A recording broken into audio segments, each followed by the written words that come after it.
Cleveland Clinic, Florida provides individualized treatment plans for excellent outcomes of health problems ranging from the most common to the most complex, even in cases considered untreatable by others. Cleveland Clinic, Florida. Every life deserves world-class care. All right, welcome to the KVJ After the Show Podcast. Kevin's eyes look insane, but he's got new hair. Virginia is a witch, and she farts in her chair. Jason is a spaz who's got an old man's ass. Welcome to the After the Show Podcast. Hello, and welcome to Tuesday's KVJ After the Show Podcast. What's going on, everybody? Welcome to it. Hello, Cheryl. Hello, yeah, here we are. Another day. Good to see y'all. Another day. Mm-hmm. Got some emails to jump right into. This one about Schitt's Creek. It says, let me tell you about Schitt's Creek because Kevin is an emotionless robot. Oh, boy. And it says, okay, so Kevin is not doing the show justice. The show is very character-driven, and it's all about character development. I know Kevin is a robot, so maybe that's why he's not the best spokesperson for this wonderful show. Virginia should absolutely check it out. There's fashion, makeup, wigs, and sarcasm. It's also safe to watch with kids, minus a few fucks. Well, okay, well, there's that. My kids dropped those. Great lessons for them about love, family, and kindness. I also think Jay Bird would like it because he's more in touch with his emotional side.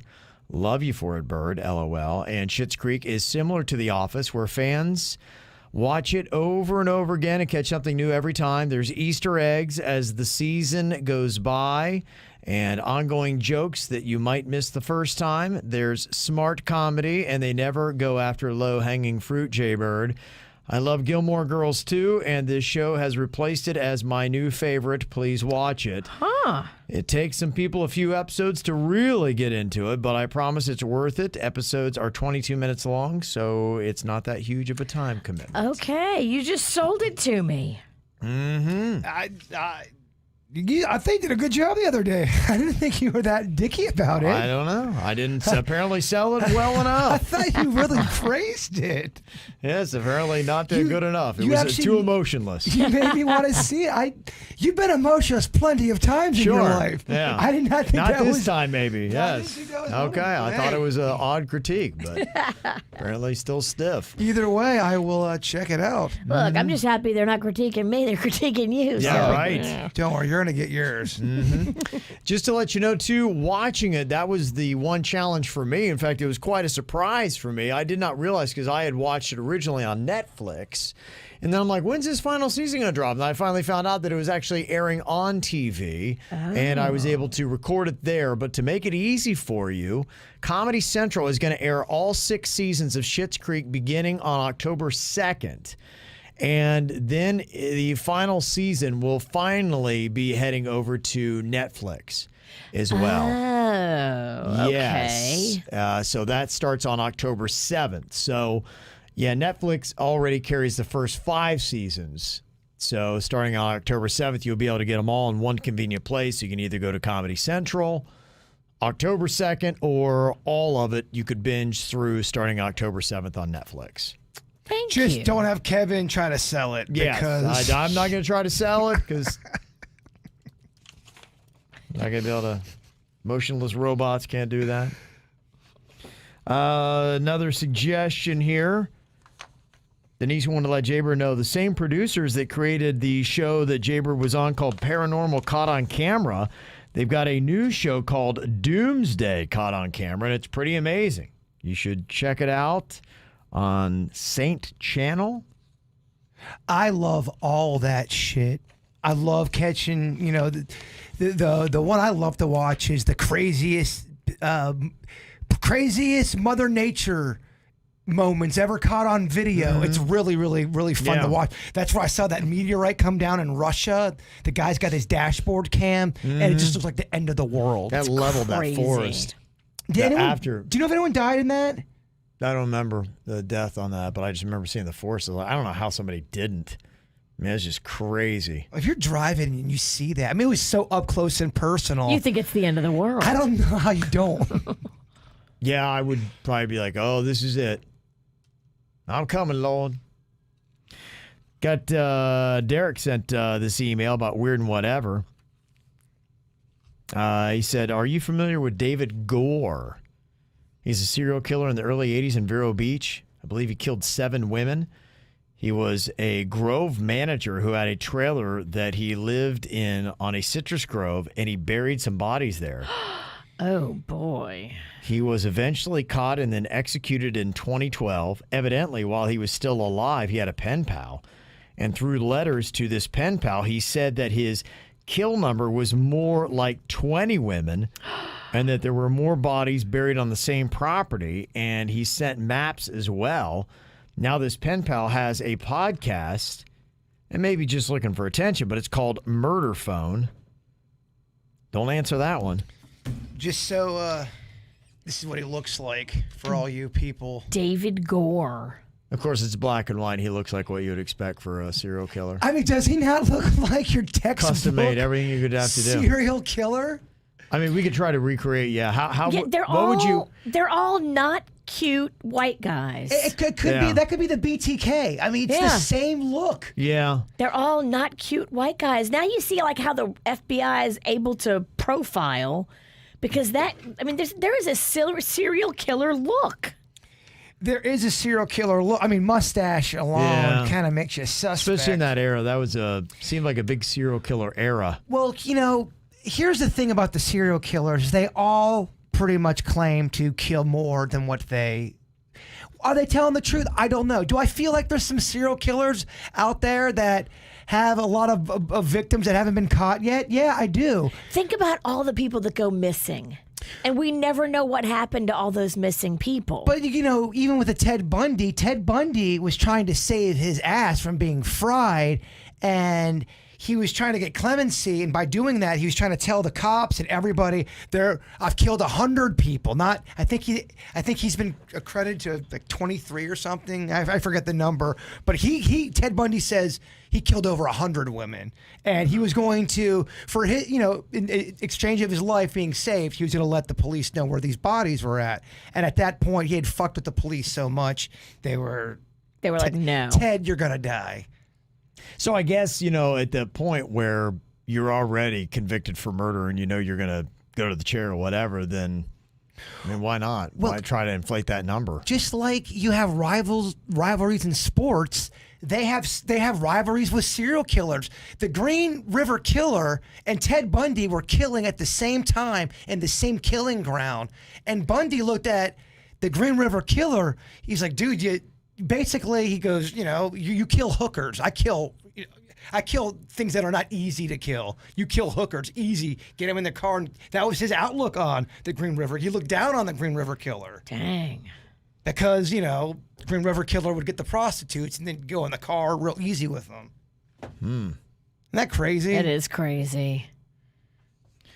Well, or is it crazy that I know so much? I always feel like that's kind of crazy too. When I go on too long. There's a lot of passion. That's not. I'm not. Stop spreading that rumor that I love murder. By the way. Derek went on to say, he said, fast forward to now, my company now owns that citrus grove. And this past week, we got a call from local law enforcement that they need to go out there and search for more bodies. Damn. They did a preliminary search but found nothing. But over the years, there has been concrete poured in certain areas that Gore claims the bodies are buried. It sounds like right now they plan on doing some more interrogation with the podcast host before they continue the search at the Grove property. It might be nothing, but I thought it was a crazy story you might enjoy. I think now a lot of times they use ground penetrating radar, and they can see, that's how they find a lot of graves. Like they will go to old cemeteries and the such, and they can kind of tell because, America's been around long enough now that a lot of old tombstones have just kind of fallen apart. And so if you go to some of these old cemeteries, they don't really know where there are bodies and there are not. We're going to cover 2 South Florida cold cases tomorrow on the Weird and Whatever podcast. Oh, yeah? Yeah. Okay. The Maurice Jefferson case and the Rachel Hurley case. We've talked about them before, but those are 2 that always stuck with me that I want to just keep putting them in the media. Mm-hmm. They need to be talked about because they're unsolved. Yeah, I know that there was one that you had mentioned to me, and, with DNA, a lot of these cold cases, they're... Another one got brought down because of that DNA genealogy stuff. Oh, who? It was some murderer from, I think, the 70s. Why was serial killing so big then? Because when's the last time you've had a prolific serial killer that we've known about that really made the news the way that it did in the 70s? I mean, if you look, Kev, there'll be people pulled up. Because when I watched Zodiac, that's what made me think of it, because it was all over the news. They had the Zodiac killer calling into the TV show, and it was everywhere. I'm like, I don't recall anything like that happening. There's still cases right now that there are serial killer cases throughout the country, and the killer might not be active right now, and that's why you haven't heard of it. But there was one, I believe, up in Jersey that was going on. That seems like a murderous state. There's murders in every state, man. Florida being one of them. Do we have one right now? You have the Long Island serial killer from 2011. Okay. Let me see here. There's a list. These are active serial killers? These are killers that have been picked up in the 2000s that were serial killers. Okay. You have the Green or the Golden State Killer that was caught. Okay. When was he caught? He was caught a couple years ago, but he was very prolific. He was the dude that he started off with rape and then he graduated to murder.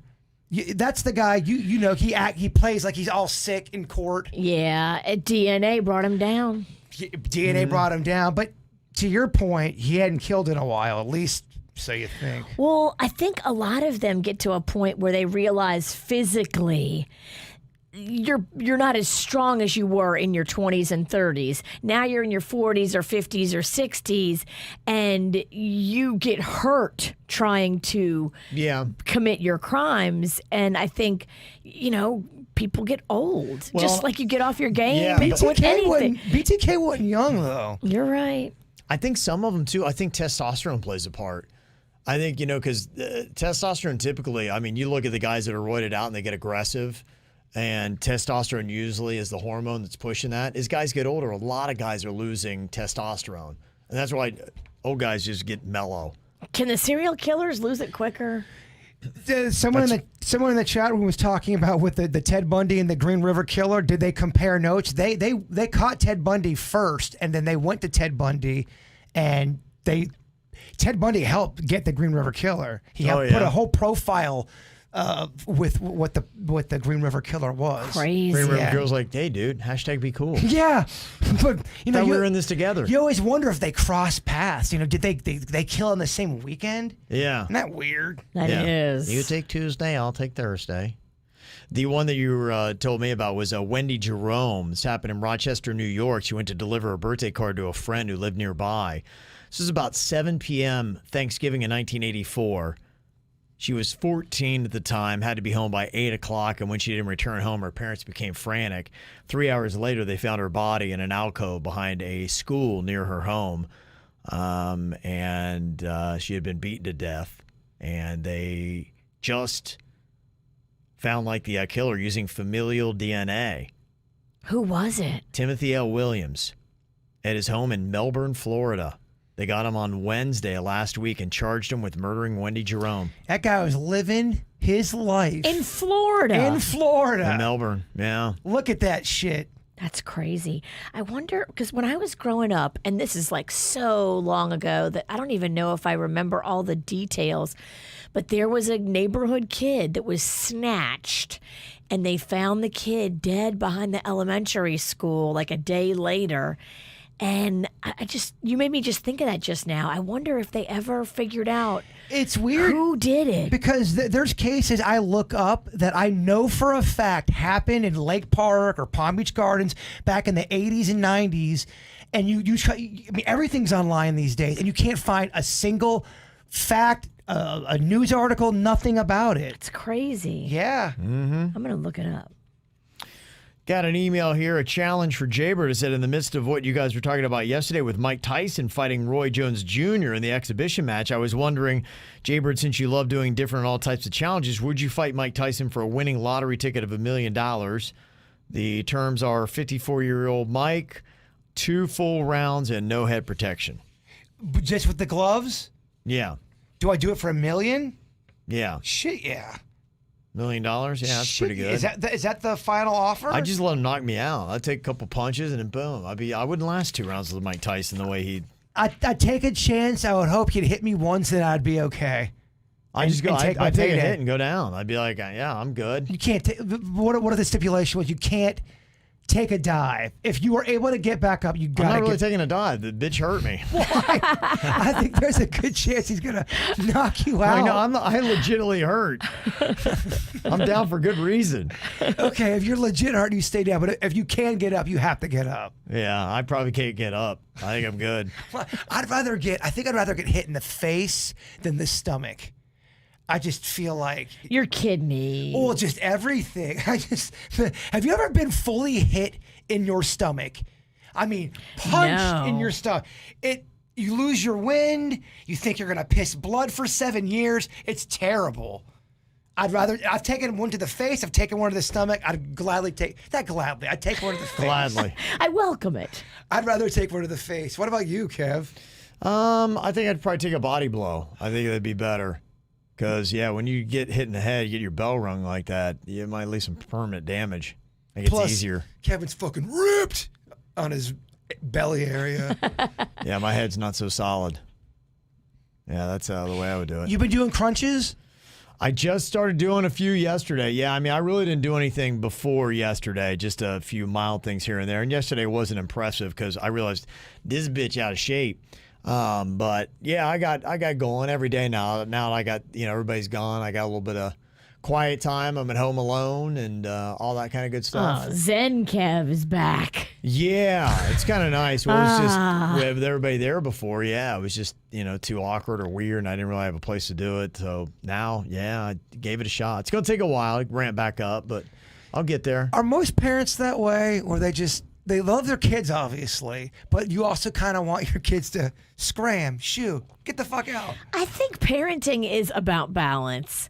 And if you don't have a little me time and you're just always frazzled because you've always got the responsibility and no help, I think you can get burnt out and get a short fuse. I think it probably depends on the kid, too. If you have a little kid that's real, just he loves up on his mama and doesn't want to leave, and it's just very, If he's sweet, you don't mind it. Yeah. But if he's a hellion, you need a break. Then you do need a break. Does Rocco go through moments where he's like, Mom, I want to snuggle and be a sweet? Absolutely. He's super manipulative. He knows how to work you and tell you look so pretty. Wow. Yeah. Wow, look at that. That's pretty good. Yeah, this kid's going to be awful. Yeah. I think everybody wants and needs a little alone time here and there. It's just good. You got to get your thoughts. And It's balance. Yeah. I think especially for somebody like Kevin, who grew up an only child, he's not used to having a bunch of people in his space moving his stuff. And that's hard. If you had siblings growing up, then I think you can do it a little bit better. But I think about Kevin sometimes in his house with all these people moving his stuff. Well, I can see a difference. I have friends that were raised by themselves, just their parents and the kid, or brother and sister were always around. The personalities are very much different. It just trains you to have to deal with situations differently. Yeah, absolutely. Just used to it or not. The Mike Tyson thing, we played a little bit of that clip. He had been on Joe Rogan's podcast and was talking about, I think, like when he hurts people, he gets erections. The boner. Yeah. The fight boner. They call him his twinkle or something like that is what it is. Yeah, that's just kind of weird. But Brendan sent this in and said, I'm a compounding pharmacist and talking a little bit about the doggy Viagra. I make non-commercial drugs. I work at a pet pharmacy. Viagra suspension is common for blood pressure. Just so you know, Viagra was developed for blood pressure, which the side effect of a boner, which has to do with the opening of the blood flow, turn this blood pressure medicine into ED med. So yes, literally dog Viagra is for dog blood pressure. Huh. So there you go. I think you're asking about that maybe. If you weren't getting any bone pieces, if you woke up and you're like, oh man, it's only half, would you take ED medicine even though you don't have that much sex? Why would I take it? I don't know, just to feel like your boners are, working good. Just so I can walk around now that everybody's gone, walk around the house with a big old heart on? I don't know, if you were getting half boners and you couldn't get a full boner, wouldn't that kind of make you down? Yeah, while everybody's gone, I'm going to enjoy a 4-hour erection. A lot. Okay, so if you lose your boner, you're not that down about it. Well, I mean, if I actually have someplace to put it, yeah, it's nice to have it. But if it's I'm just seeing what goes on behind those if I'm eyes. strutting around the house with a You don't take it hard if you start losing your boner. Okay. take it hard, no. Nobody's taking it hard if that boner leaves. Yeah. Maybe that's a single man's game. I don't know. I think if Panda would be down and out if he couldn't get a full boner. Yeah, he would be devastated. He'd be on pills. There's no way he wouldn't, right? He would do everything pharmaceutically possible to keep that thing like a log. Exactly. Yeah, I guess you're right. If you're not using it, I don't know if you would care. But I just wondered the fact what am I do? Like hang laundry on it? But I mean, I just wonder just the fact that you're losing, something that was always strong and full. Now it's down and out. Yeah. Does that bother you? I'm getting used to it. There's a lot of things that used to be strong and full that. You're down and out. Yeah, just down and out, Kev. That's it. Here's another little interesting fact. Somebody sent. Brittany said, your poo is green because you ate something blue. Okay. We're talking about green poo earlier on the show. Because you ate something blue. I thought it was something to do with your iron. Somebody else had said that it does have something to do with the amount, I believe it's kind of like your bile maybe that you have in your gut, things that are going on there, because I believe that comes out to green. And so that, it can be multiple factors, but that could be one of them as well. Yeah, I think there's one color on that chart I was telling you about where you're like, oh shit, I better go to the doctor. I need the chart. I mean, I think I'm surprised you don't know about this. Shouldn't we all have this chart hanging in the bathroom by the commode? Yeah, Google on your off time, or I'll send you a link. No, it's not on Netflix. The turd color chart? Yeah. Is that what it is? Okay. Match the color of your turd to your mood.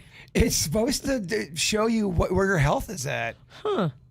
How the fuck do I know about this and you don't? I didn't think that was health related. I thought like Kevin that it was like if I ate something with some dye. It can be. It can absolutely be that too. To Kevin's point, multiple factors. Yeah, I think you can. I mean, that's why with your dog, you're always taking a stool sample in there. I think that's what they like. You can really tell a lot about somebody's health. Big time. By what's coming out of their butt. I think Babs in the chat room is right. I think white, if you're having white poop, it's not good.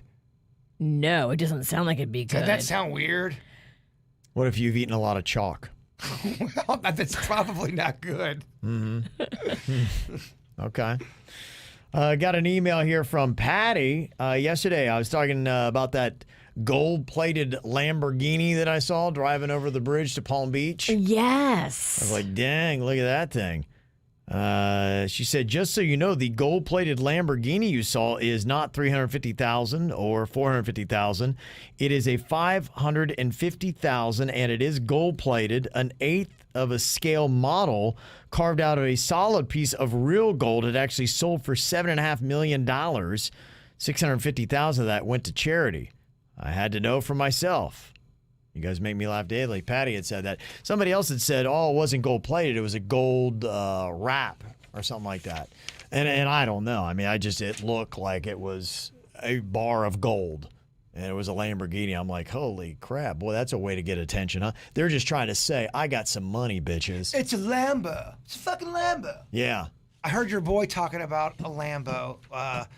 The two idiot brothers. Jake Paul, yeah. Oh, he's talking about the fucking Lambo, bro.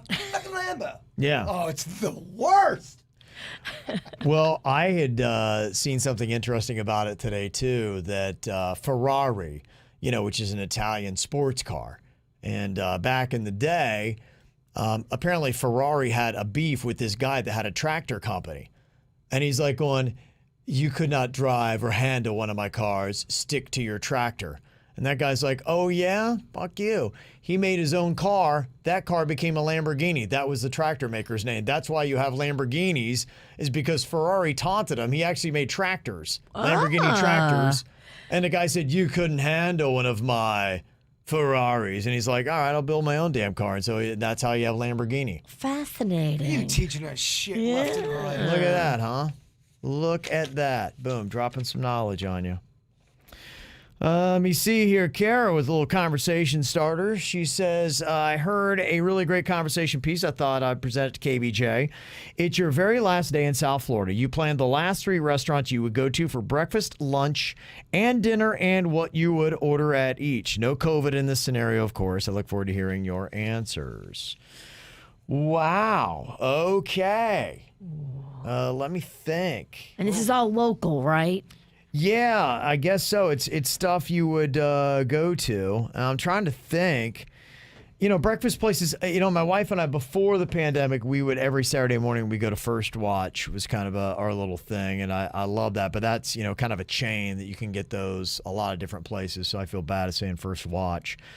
My wife also likes Nick's Diner. That is totally local. I like that place. They make a good grilled cheese. Yeah, I think was a Juno Beach Cafe is another great breakfast spot. The other place I like, it's been around for Howley's. Yeah, Howley's, yes. Yeah. We have gone to, my son would play baseball there at Phipps Park, and we would run across the street, get breakfast at Howley's, and you can also get like mimosas in the morning too. I'll do Howley's for breakfast. We'll go to Bud's Chicken and Seafood for lunch, then we're gonna top it off at Camille's for dinner. There's my 3. That's your 3. That's what you're doing. Yeah, if we're keeping it local. Yeah. Last Right? 3 restaurants that you would go to. Gosh, there's so many that I love. Yeah, it's hard to pick. That is a tough For one some to of say. us, I guess. There you go. You got yours. Do you often go kind of to the same ones over and over again? I really do. Yeah. I'm kind of that way with a lot of the things that I like of the world. Music, food. If I find something I love, I'm very, very supportive to it. I think for me, it's just that I'm always rotating. We kind of get onto a little bit of a kick, and then we kind of go there for a while, and then we, let's go, try something else out. I'm burned out right now. It's the same West Palm Beach restaurants that I've had for 4 or 5 years. And Mama wants something new. Got to find something new. Huh? Yeah. Shake That's it the up a cool thing little about bit. moving to a different neighborhood. Different delivery, different. Yeah. I'm moving. The area that I want to move to, part of the reason for the move is because a couple of restaurants are very close to it. You want to expose yourself to new. Yes. And a couple of my most favorite restaurants are going to be, a couple of my favorite restaurants are in Lake Park and in Gardens. That's the area. Okay. A couple of places I like the ceviche. I go to Cholo Soy in West Palm. Go to Dr. Limon down on Clematis Street. Those are 2 places that I would really probably factor in. We like those. We also go to a Mexican place. What's it called? Is it Montezuma's maybe is the place? Where is this? That's on Dixie. Just kind of a regular little place. It's good. You vouch? Yeah, I like it. And, we got into it because my friend that he's Mexican. His mom lives in Mexico City, and he's legit. He's like, this is the place. And so we go there and because of him. And it is pretty solid, he and his wife. What fancy bullshit are you going to say? Well, I start with brunch at the Breakers. Here we go. I insist on doing the circle dining room with bottomless mimosas. Question. This buffet you speak of, do you get everything on the buffet for this? I mean, what exactly is on the breakfast? Are you setting me up for a snore? Not for food. I would never do that. That's bullshit. That would be disrespectful. There's everything. Everything? Everything, Bird. There's all your traditional breakfast stuff is there. Plus, they've got fish dishes, chicken dishes, beef dishes, salads, soups. At any point. A cold bar with sushi, lobster. They've got a caviar bar. They've got a dessert bar that, seriously, you would slap a relative if you saw it. Do you feel that that's true, Fat Kevin, or do you feel the Breakers might have too fancy of desserts for the Bird? I think you'd like them. You would love it. Yeah, I think you would like them. There's so much diversity. There's cakes, there's custards, there's petit fours, there's everything, ice creams, there's a waffle bar. Yeah. All right. Yeah, I think you would like it. It is pretty amazing. It's pretty amazing. Let's go. Trust me, I would not bullshit you. Okay. Brunch should be taken very seriously in my book, and I've never seen anybody do it like the Breakers. Better than Gaylord Palms. For me, yes. Gaylord Palms didn't have a caviar bar. But it had a spaghetti bar. It had a spaghetti bar. Yeah. I know, but I didn't eat the spaghetti bar. I wouldn't fucking eat caviar. Some of the places that people are throwing out, Kelly said Blue Heaven in Key West for breakfast. I have been there, but I haven't been there for breakfast. It's kind of like a house. You eat outside and you got chickens walking around, all that stuff. Oh, I love that. I think I'd been there for dinner. It is fantastic. Said Joe's Stone Crabs in Miami for lunch. Okay, can't argue with that. Okeechobee Steakhouse for dinner. Okeechobee Steakhouse, if you go to the bar, they had a $5 appetizer menu. And we ate some great stuff there. So those are all solid. My mom and dad's first date, Okeechobee Steakhouse. Oh, where the magic happened. That's right. All solid.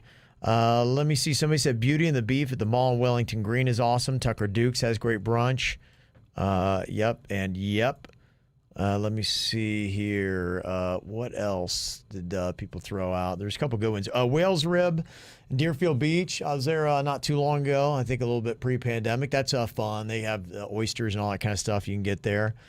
Martin's in Key West is amazing. Megan said, I don't think I've ever done Martin's. Gosh, you're making me want to fuck up some food, man. Yeah. There's some good stuff Did here. you give us all your answers? No. I guess Kevin forgot about me. I'm going to get to you. I'm just kind of throwing out some because the chat is going crazy right now. So I want to, before I lose them, they never read my comments. Let me see. Sailfish Marina. That's a good date place. Yeah, and they have a buffet on Sundays, I think. Do they still do that art thing at Sailfish Marina on Thursdays where you could take a date? Sunset celebration. That was such a great date place. That was cool. I don't know if COVID got that going on. Again, when I speak of these things, obviously this is pre-pandems and post-pandems. Well, no one knows when post is going to happen. Boom. Yeah. We may never get out again. Reality. Now we're going to be all right. Megan, of course, throughout Guanabana's great call. Don't forget about that. I love the atmosphere there. The atmosphere is Yes. good. And actually, the food. The food's good. I remember the last time I was there, I was like, you know what? The food is, there you go. Give it some credit. I remember to make that mental note. Anything else, Virginia, that you would throw out?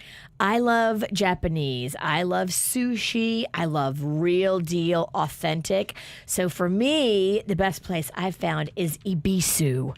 I've taken you there, Jay Bird. I've taken Denny's there. Is that the place where we drank a bunch of sake, got too loud, and everyone was looking at our table? Yep. Okay. Yeah, we were. That describes every Asian restaurant I go to. No, though. but this restaurant, for whatever reason, like the music was down or something, and Virginia's voice was up, and so was mine. They're the real deal. Like, they're from Japan. They're awesome. The chef not only does like amazing sushi, but he also does fish art where he puts like ink on the fish and puts it on canvas, and then you can buy like the fish art that it's actually the imprint of the fish. I'm a big fan. I'm trying to think what I like that for pizza art. Yeah, I think I do. All right, I'm in. Ibisu is the name of it, off of PGA. And then for dinner, I'm going Evo in Tequesta. I'm a Tequesta girl. I think Evo is one of the best restaurants around. It's upscale Italian. It is delicious, and I love their drinks. I love their wine list. Okay. I love the fact that they have outdoor dining right now, which is very COVID friendly. So you asked, the assignment was fancy as fuck restaurants, Kevin? No, it was just basically what would be your 3 breakfast, lunch, dinner, and what would you get there? That's what the question was. I think I understood the assignment. Yes, we are so opposite. Okay.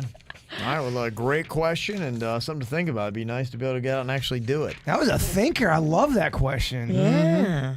And a quick shout out here, Crystal from Jacksonville. She said, I am the one with the deployed husband. Don't know if you remember.